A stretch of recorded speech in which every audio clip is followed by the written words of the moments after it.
Start. নমস্কার বন্ধুরা, আমি কল্পনা। দেখো প্রতিদিনের মতো চলে এসেছি আরেকটি ব্লগ নিয়ে।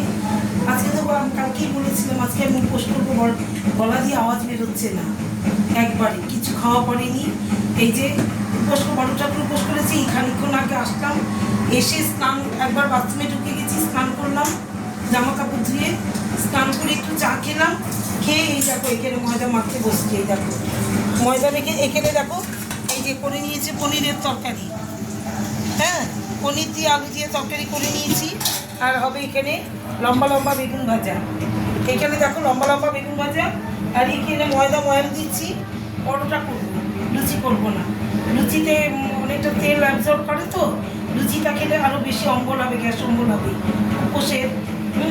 এই শুধু পরোটা করবো কম তেল দিয়ে, তবে একবারে মানে কম মোচা মোচা তেল দিয়ে এই দেখো পরোটা বানাবো আমি। কারণ ছেলেকেও দেবো না বেশি তেলের খাবার। কালকে আবার মাকে নিয়ে সকালবেলা উডল্যান্ডে যেতে হবে। ও যাবে, আমি যাব না, দিদি আর আমার ছেলে যাবে অ্যাম্বুলেন্স করে। এইবার মাকে নিয়ে যাবে উডল্যান্ডে ডক্টর এনএস নারায়ণকে দেখাতে।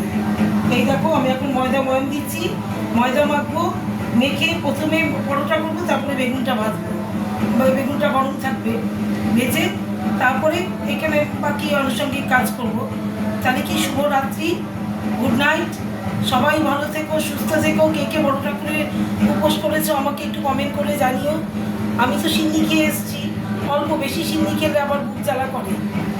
কাঁচা আটার তো বেশি অল্প করে খেয়েছি গ্যাস অম্বলের জন্য।